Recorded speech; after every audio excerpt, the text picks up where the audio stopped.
जरा सोचो, तुम एक अनजान प्लेनेट पर अकेले फंस जाओ जहाँ के अजीबोगरीब जीव तुम्हारी जान के पीछे पड़ जाए। कुछ ऐसा ही होता है हमारी आज की कहानी में। कहानी की शुरुआत होती है बोरालिस नाम की एक माइनिंग स्पेसशिप से। इस स्पेसशिप में कुछ मजदूर थे जो अपने क्रायोपॉड्स में लेट कर ये सफर कर रहे थे। क्रायोपॉड एक ऐसी मशीन थी जिसके अंदर लेट कर चाहे इंसान कितने भी साल तक सोता रहे, उसकी उम्र नहीं बढ़ती। और अचानक अंतरिक्ष में एक एस्ट्रॉयड ने अपना रास्ता बदल लिया और बहुत तेजी से बोरालिस की तरफ बढ़ने लगा। कुछ ही पलों में वो बोरालिस स्पेसशिप से टकरा गया और इमरजेंसी में क्रायोपॉड स्पेसशिप से अपने आप अलग हो गए। तब शिप का एआई सिस्टम, जिसका नाम लेनर्ड था, उसने मजदूरों को जगाया ताकि वो उन्हें आने वाली मुश्किलों के लिए तैयार कर सके। जैसे ही एस्ट्रॉयड की टक्कर हुई तो एंडी नाम का एक मजदूर जाग गया। लेनर्ड ने उसे शांत रहने को कहा और फिर उसने एंडी की सुरक्षा के इंतजाम किए। जहाज से अलग होने के कुछ ही पलों बाद क्रायोपॉड पास के ही एक प्लैनेट की ओर बढ़ने लगा। जैसे ही सभी क्रायोपॉड्स इस नए प्लैनेट के वातावरण में घुसे तो कई क्रायोपॉड्स में अचानक आग लग गई और उनके अंदर मौजूद लोग जलकर खाक हो गए। उधर एंडी का क्रायोपॉड आग लगने से तो बच गया, मगर लैंडिंग के समय उसकी रफ्तार बहुत ज्यादा तेज थी। जल्द ही वो एक पहाड़ी में क्रैश होने वाला था कि तभी अचानक पॉड ने खुद को गोल गोल घुमाकर आगे बढ़ाया। आखिरकार हुई तो क्रैश लैंडिंग, लेकिन एंडी की जान बच गई। एंडी बेहोश हो चुका था और अचानक उसे अपने परिवार की झलक दिखाई दी तो वो फट से उठ खड़ा हुआ। उसने आसपास देखा तो वो एक पहाड़ी इलाके में फंसा हुआ था और चारों ओर काले घने बादल छाए हुए थे।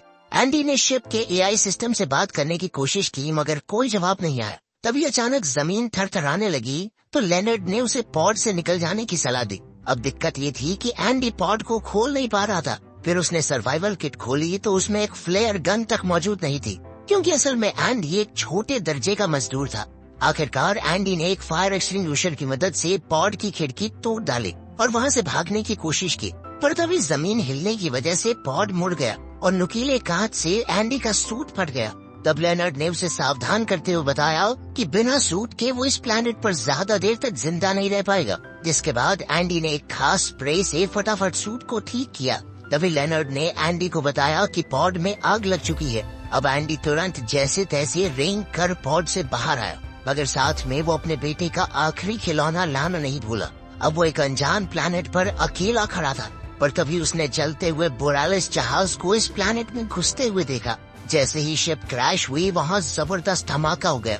इस धमाके से इतनी जबरदस्त ऊर्जा पैदा हुई कि एंडी बहुत दूर जाकर गिरा, मगर खुशकिस्मती से उसकी जान बच गई। इसके बाद एंडी ने अपने एआई लेनर्ड से पूछा कि इस वक्त वो कहाँ है। तो लेनर्ड ने उसे बताया कि वो एक अनजान प्लैनेट पर है जिसके बारे में इंसानों को कोई खास जानकारी नहीं है और उनका जहाज अपनी असली मंजिल पर नहीं पहुँच पाया। अचानक एंडी को दूर से एक रोशनी दिखाई दी तो वो उसकी ओर बढ़ने लगा। रास्ते में उसे बोरालिस का मलबा मिला तो उसकी नजर एक और पॉड पर पड़ी। उसने पॉड से ऑक्सीजन टैंक निकालने की कोशिश की ताकि वो ज्यादा समय तक इस प्लैनेट पर जिंदा रह सके, मगर अचानक उसमें से एक लाश गिरी जिसे देखकर वो बुरी तरह डर गया। खैर, उसने हिम्मत करके ऑक्सीजन टैंक निकाला, मगर वो अब बिल्कुल खराब हो चुका था। अब वो परेशान होकर फिर से रोशनी की तरफ चलने लगा। उसके जाने के बाद हम देखते हैं कि उस पॉड पर किसी खूंखार जानवर के पंजों के निशान थे। इसका मतलब ये था कि एंडी यहाँ अकेला तो नहीं है। खैर, जब एंडी उस रोशनी तक पहुँचा तो उसे एक और मजदूर मिला जिसका नाम ड्वेन था। एंडी को देखकर ड्वेन को बहुत खुशी हुई। बातचीत के दौरान पता चला कि उनके पास खाने पीने के लिए कुछ खास है नहीं यहाँ पे। खैर, फिर ड्वेन ने एंडी को बताया कि उनकी कंपनी ने पैसे बचाने के लिए छोटा रास्ता चुना, मगर उस रास्ते पर एस्ट्रॉयड थे जिस वजह से जहाज क्रैश हो गया। ड्वेन कम्युनिकेशंस डिपार्टमेंट में काम करता था, इसलिए अब वो धरती पर सिग्नल भेजकर मदद मांगने वाला था ताकि उन्हें बचाने के लिए रेस्क्यू शिप भेजी जाए। उसने एंडी को बताया कि इस सिग्नल को धरती पर पहुंचने में 8 महीने लगेंगे। अगर उन्होंने सबसे तेज रेस्क्यू शिप भी भेजी तो भी उन्हें यहाँ तक पहुँचने में 2 साल लगेंगे कम से कम। अब ड्वेन ने कहा कि उन्हें दक्षिण दिशा में जाकर बोरालिस का दूसरा मलबा ढूंढना होगा और जब तक वो इस प्लैनेट पर फंसे हुए हैं तब तक वो वहाँ पर जिंदगी गुजार सकते हैं। ये सब सुनकर एंडी तो बेचारा हिम्मत ही हार गया, पर ड्वेन ने उसे जैसे तैसे हौसला दिया। तभी अचानक एंडी का पैर लगने से ड्वेन के सिस्टम की एक तार निकल गई। जैसे ही एंडी उसे जोड़ने के लिए मुड़ा तो अचानक एक खूंखार जानवर एक ही पल में ड्वेन को उठाकर ले गया। इधर एंडी को इसकी भनक तक नहीं लगी। उसे समझ ही नहीं आया कि ड्वेन कहाँ गया। खैर, उसने धरती पर सिग्नल भेज दिया और फिर वो ड्वेन की बंदूक उठाकर अकेला ही बोरालिस का दूसरा हिस्सा ढूंढने निकल पड़ा। कुछ ही समय में उसके ऑक्सीजन टैंक में ऑक्सीजन बहुत ज्यादा कम रह गई थी, लेकिन फिर भी वो आगे बढ़ रहा था। तभी अचानक उसके रेडियो पर एक नई आवाज आई। ये नायोमी नाम की एक लड़की थी। उसने एंडी को बताया कि उसकी टांगें पॉड के नीचे फंस गई हैं और साथ ही उसे अपनी लोकेशन भी भेजी। तभी लेनर्ड ने एंडी को सावधान किया कि जिस इलाके में नायोमी है उसके हिसाब से वो इलाका काफी खतरनाक है। वहाँ ढंग से कुछ भी दिखाई नहीं देगा और वहाँ तक पहुँचने में एंडी की सारी ऑक्सीजन खत्म हो जाएगी। फिर लेनर्ड ने उसे उनके जहाज के बचे खुचे हिस्से तक पहुँचने की हिदायत दी ताकि एंडी पहले अपना ऑक्सीजन टैंक भर सके। मगर तब नायोमी ने उससे मदद की गुजारिश की और कहा कि उसके पॉड में उन दोनों के लिए ऑक्सीजन है। तो एंडी हमारा पिघल गया और उसकी मदद करने को राजी हो गया। लड़की का चक्कर ऐसा ही होता है भाई, ऑक्सीजन है नहीं, अपनी जान मुसीबत में डाल के अनजान लड़की बचाएंगे हम। अब एंडी उसकी ओर बढ़ रहा था तो वो दोनों बातें करने लगे। फिर कुछ ही घंटों में रात हो गई पर एंडी को कुछ अजीब महसूस होने लगा। उसे लगा कि जैसे अंधेरे में कुछ चल रहा है। तो उसने लेनर्ड को ये इलाका स्कैन करने को कहा। मगर लेनर्ड एक पुराना एआई मॉडल था जिसे कंपनी पैसे बचाने के लिए इस्तेमाल करती थी और वो ये काम कर ही नहीं पाया। खैर अब 1 घंटे बाद एंडी को चलते चलते एक बार फिर से अंधेरे में किसी के होने का एहसास हो रहा था। फिर उसने नायोमी को ड्वेन के गायब होने के बारे में बताया और सोचने लगा कि उसके साथ क्या हुआ होगा। तभी एंडी की नजर पैरों के अजीबोगरीब निशानों पर पड़ी और उसका पीछा करते हुए वो एक छेद तक पहुंचा जो चारों ओर से मकड़ियों के जाल से घिरा हुआ था। ये देखकर वो काफी घबरा गया और उसने तुरंत नायोमी को बताया कि शायद इस प्लेनेट पर एलियन मकड़ियां हो सकती हैं। अब एंडी तेजी से अपने कदम बढ़ाने लगा क्योंकि उसे खतरे का एहसास हो गया था। रास्ते में उसे ऐसी मकड़ियों के जाले मिल रहे थे। फिर नायोमी ने उससे पूछा कि वो इस तरह मजदूरी करने को क्यों राजी हुआ। ये सुनकर एंडी को अपने बीते हुए कल में अपनी पत्नी और बेटे के साथ हंसी खुशी से बिताए हुए पल याद आ गए। एंडी ने नायोमी को बताया कि उसकी पत्नी और बेटा उसे छोड़कर चले गए। उसी पल अचानक उसे किसी के गुर्राने की आवाज सुनाई दी तो वो डरते हुए इधर उधर देखने लगा। तभी लेनर्ड ने उसे बताया कि उसके आसपास कई सारे ट्रैकर्स मौजूद हैं और हैरानी की बात तो ये थी कि ये ट्रैकर उनके साथियों के थे जो बेचारे पहले ही मर चुके थे। जैसे ही वो ट्रैकर के नजदीक पहुंचा तो उसने फ्लेयर गन चला दी ताकि उसकी रोशनी से वो ढंग से देख सके। फ्लेयर की रोशनी में एंडी ने जो देखा वो देखकर उसके पैरों तले जमीन खिसक गई। उसके सामने बहुत बड़ी मकड़ियां थी जिनकी बिच्छुओं जैसी पूंछ थी और वो सभी तेजी से एंडी की ओर बढ़ रही थी। बकरी ने ऊपर से उसका पीछा किया मगर एंडी बस भागता रहा और अचानक एक पहाड़ी की चोटी से नीचे गिर गया। न जाने कैसे मगर एंडी इतनी ऊपर से गिरने के बाद भी बच गया। उधर वो मकड़ी ऊपर से गुर्रा रही थी मगर एंडी के साथ नीचे नहीं कूदी। अब एंडी ने नायोमी को इन मकड़ियों के बारे में खबर दी। दरअसल वो ट्रैकर जो उसे दिखाई दे रहे थे वो उसके साथियों के थे जिन्हें मकड़ियां खा गई थी। तो अब वो सिग्नल उनके पेट से आ रहा था। अब एंडी ने देखा कि उसके सूट से ऑक्सीजन बहुत तेजी से लीक हो रही थी तो उसने स्प्रे की मदद से लीकेज बंद की। अभी अचानक उसे रेडियो पर ड्वेन की हल्की सी आवाज सुनाई दी। ड्वेन ने एंडी और नायोमी को बताया कि वो इन खतरनाक मकड़ियों का सामना कर रहा है।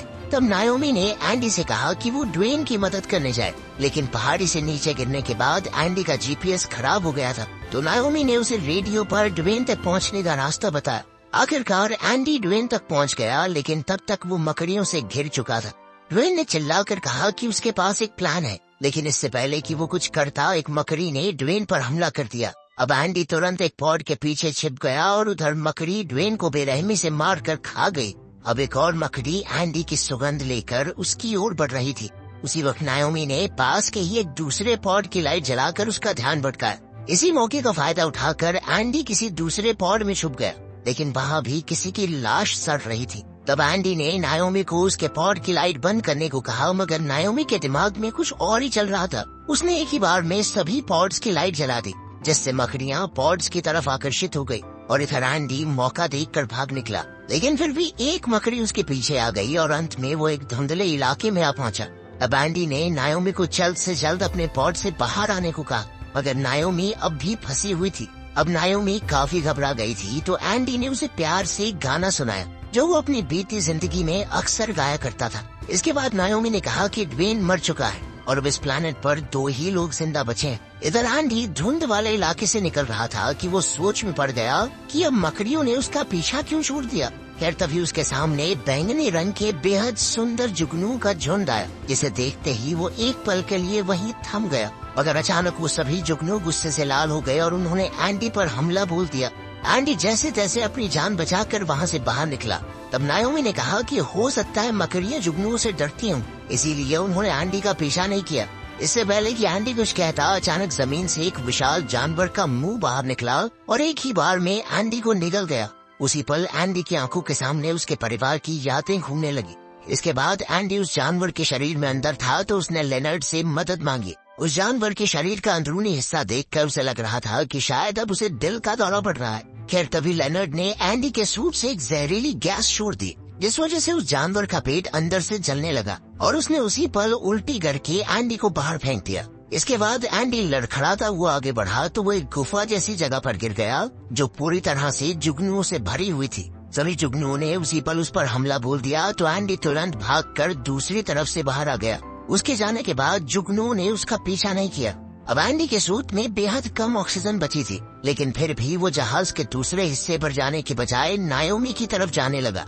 आखिरकार जैसे ही वो नायोमी तक पहुंचा उसी पल उसकी ऑक्सीजन खत्म हो गई। नायोमी ने तुरंत उसे अपने टैंक से ऑक्सीजन दी और फिर एंडी ने नायोमी की फंसी हुई टांगे निकालने की कोशिश की, लेकिन उसके शरीर में इतनी ताकत नहीं बची थी। उसने कुछ औजारों की मदद से जैसे तैसे नायोमी को आजाद किया और वो दोनों तुरंत पॉड से बाहर आ गए। इसके बाद एंडी ने एक लोहे का टुकड़ा नायोमी की टांग से बांध दिया ताकि उसे चलने में और सहारा मिल जाए। फिर उन दोनों ने मिलकर नायोमी के पॉड से काम की चीजें इकट्ठा की और तब नायोमी ने उसका शुक्रिया अदा किया क्योंकि वो जहाज में जाने की बजाय उसे बचाने आया। कुछ ही पलों में मकड़ियों का झुंड वहाँ आ पहुँचा, जिन्हें देखकर वो खुद भाग निकले। कुछ देर दौड़ने के बाद वो दोनों गिर गए और अब एक मकड़ी उन पर हमला करने वो तैयार थी।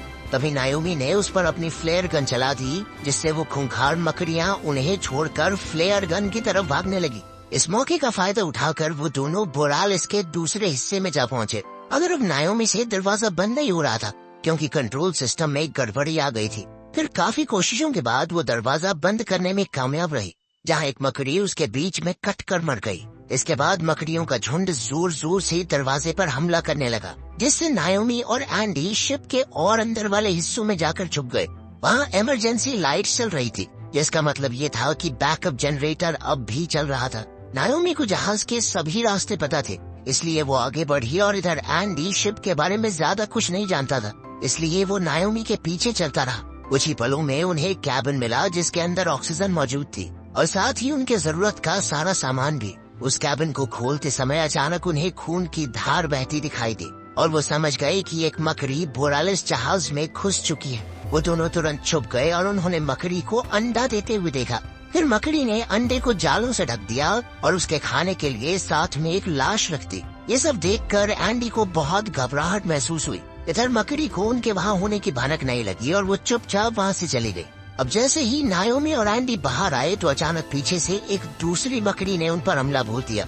एंडी तुरंत नायोमी को लेकर एक कमरे में घुस गया और अंदर से ताला लगा लिया। उसे लगा कि अब वो सुरक्षित है, मगर नायोमी ने उसे समझाया कि वो तो गलती से बाहर ही आ चुके हैं। ये सुनकर एंडी को इतना गुस्सा आया कि वो लोहे के सरिये से दरवाजा पीटने लगा, मगर अब इसका कोई फायदा नहीं था। उस कमरे में ऑक्सीजन मौजूद थी, इसलिए दोनों ने अपने हेलमेट्स निकाल दिए और एक दूसरे से बैठकर बातें करने लगे। एंडी ने नायोमी को अपनी पत्नी और बेटे की वीडियो दिखाई और बताया कि वो सब एंडी की बर्थडे पार्टी से वापस लौट रहे थे जिस समय उनका एक भयानक एक्सीडेंट हो गया। उस एक्सीडेंट में उसकी पत्नी और बच्चा तो मारे गए, पर न जाने कैसे वो बच गया। एंडी कहने लगा कि उसकी जिंदगी अब बेमतलब हो चुकी है, पर तब नायोमी ने उसे समझाया कि तुमने मेरी जान बचाई है, शायद इसीलिए तुम्हारा जिंदा रहना जरूरी था। कभी इस तरह से सोचा है?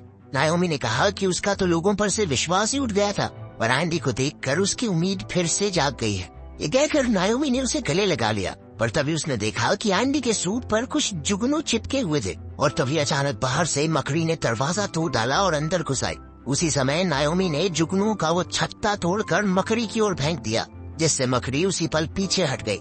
एंडी और नायोमी मौका देखकर भाग निकले, मगर वो कार्गो के गड्ढे में गिरते गिरते बचे। पर तभी पीछे से मकड़ी फुल स्पीड में भागती हुई आई, जिस वजह से वो मकड़ी के साथ नीचे गिर गए। अब मकड़ी फिर से उन्हें मारने दौड़ी तो एंडी ने नायोमी का स्प्रे मकड़ी की ओर फेंक दिया। मकड़ी ने जैसे ही स्प्रे को चबाया तो धमाका हो गया, जिससे एक पल के लिए वो सुन्न हो गई। वहीं मौका देखकर नायोमी और एंडी भाग निकले। फिर एंडी ने इस मकड़ी को एक पॉड के नीचे कुचलकर मारने का प्लान बनाया। उसने नायोमी को मकड़ी का ध्यान अपनी ओर खींचने को कहा और खुद एक पॉड को ढूंढने लगा। तब लेनर्ड ने उसे खबर दी कि एक पॉड इस वक्त उनसे 2 फ्लोर ऊपर मौजूद है। अब एंडी जैसे तैसे चढ़कर उस पॉड तक पहुंचा और इधर मकड़ी नायोमी पर हमला कर रही थी। नायोमी की मदद के लिए एंडी ने सभी लाइट्स बंद कर दी और नायोमी मकड़ी के हमले से बचकर भाग निकले। इसके बाद नायोमी को इमरजेंसी लाइट्स मिली तो उसने उन्हें जलाकर मकड़ी का ध्यान भटकाया। वहीं दूसरी ओर एंडी पॉड को निकालने की कोशिश कर रहा था। तब लेनर्ड ने उसे बताया कि उसने नायोमी की सुरक्षा के लिए शिप की बिजली काट दी है और अब उसे वापस चालू करने में लगभग 15 मिनट का समय लगेगा। अब एंडी ने सिस्टम के बिना ही पॉड को खुद से चालू करने का फैसला किया। उधर नायोमी एन वक्त पर अपनी लाइट्स के सहारे मकड़ी को पॉड के बिल्कुल नीचे ले आई। तब एंडी ने पॉड को चालू करने के लिए उसे अपने सूट से कनेक्ट कर दिया। लेनर्ड ने बताया कि इस तरह उसके एआई सिस्टम में शॉर्ट सर्किट हो जाएगा, यानी फिर लेनर्ड हमेशा के लिए बंद हो जाएगा, उसकी मदद आगे नहीं कर पाएगा। इसके साथ साथ इतनी ऊपर से नीचे गिरने पर एंडी के जिंदा बचने के चांसेस भी काफी कम थे। मगर ये सब जानने के बावजूद एंडी ने अपनी जान खतरे में डालकर पॉड को नीचे गिरा दिया, जो सीधा उस मकड़ी पर जा गिरा। उसी पल एंडी की आंखों के सामने वो एक्सीडेंट आ गया जिसमें उसके परिवार की जान गई थी। पॉड के गिरते ही मकड़ी उसके नीचे कुचलकर मारी गई। अगर इतनी जोर से नीचे गिरने पर एंडी बेहोश हो गया था। उसी पल नायोमी उसके पास पहुंची और फूट फूट कर रोने लगी, क्योंकि उसे लग रहा था कि एंडी मर चुका है। लेकिन कुछ ही पलों में अचानक एंडी को होश आ गया और नायोमी ने उसे कसकर गले लगा लिया। उसी पल वहाँ सूरज की पहली किरण आई और उन दोनों ने महसूस किया कि हाँ, खूंखार जानवर तो है यहाँ पे, लेकिन नजारा सुंदर भी बहुत है। उसी पल एंडी के एआई असिस्टेंट लेनर्ड की आवाज दोबारा से आई और उसने बताया कि वो अपडेट हो चुका है और अब उसने मौके पर चौका मारते हुए एंडी और नायोमी के लिए एक रोमांटिक गाना बजा दिया। जिसके बाद उन दोनों ने एक दूसरे का हाथ थाम लिया और आने वाले भविष्य की ओर देखने लगे। इस अनजान प्लेनेट पर एक दूसरे के अलावा उनका कोई नहीं था और अगले 2 साल तक तो उन्हें कोई बचाने भी नहीं आने वाला। क्या वो दोनों इस प्लेनेट पर बच पाएंगे? आपको क्या लगता है? कमेंट्स में जरूर बताना। मिलते हैं अगली वीडियो में।